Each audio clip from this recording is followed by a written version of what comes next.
I think when churches close their doors and are completely gone, it's devastating in a way that people don't think about. Obviously, it has eternal impact. The least or the less amount of churches that are in the area, the less and less chance that people have to hear the gospel. And more or other things fill those spots and fill those places. It could be another department store. It could be, if we're talking about like today's time and what's popular, it could be a crystal shop. It could be another office building. It could be another apartment complex. Things that just bring more money and more stuff to the area that's trying to fill the void that's in people's hearts, but it's not actually what people need.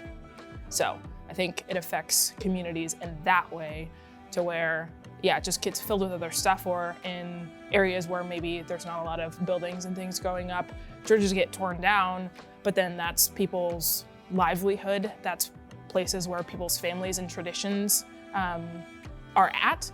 It's a place where people baptize their friends, their family members, their babies. It's a place where their kids grow up. It's a place where you find community, you find fellowship for those that grew up in church, or church is a part of their life, or the smaller communities.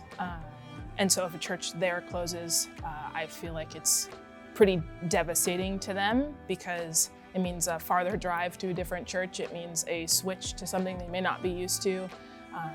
And it's just a loss of the memories, the traditions, that sort of stuff. You see it more in metropolitan areas. Churches are places that are on the sidewalk amongst other buildings, but they're places that people who are experiencing homelessness tend to gather and tend to hang out. Churches are places of generosity.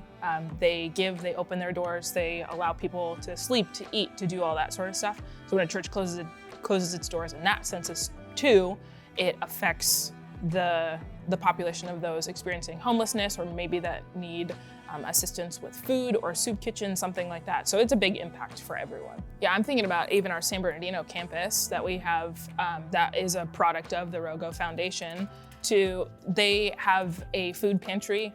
Every year they do clothing donations. They do a summer camp. They donate bikes to kids. They do everything. San Bernardino is it's not an affluent area. There are parts of it, sure, but the majority, or the place where the San Bernardino campus is, there's a lot of hardship that goes on and a lot of people that need help. And so thinking that if the San Bernardino campus closed their doors, all of the help that people get from that campus, where else would they get it from?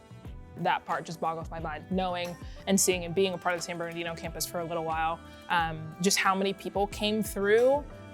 And even during COVID, when we did food donation boxes, there were lines all the way down the street, wrapped around the corner, because people just needed help. And the only place that they found it was at the church that were giving them things that they could actually use. So.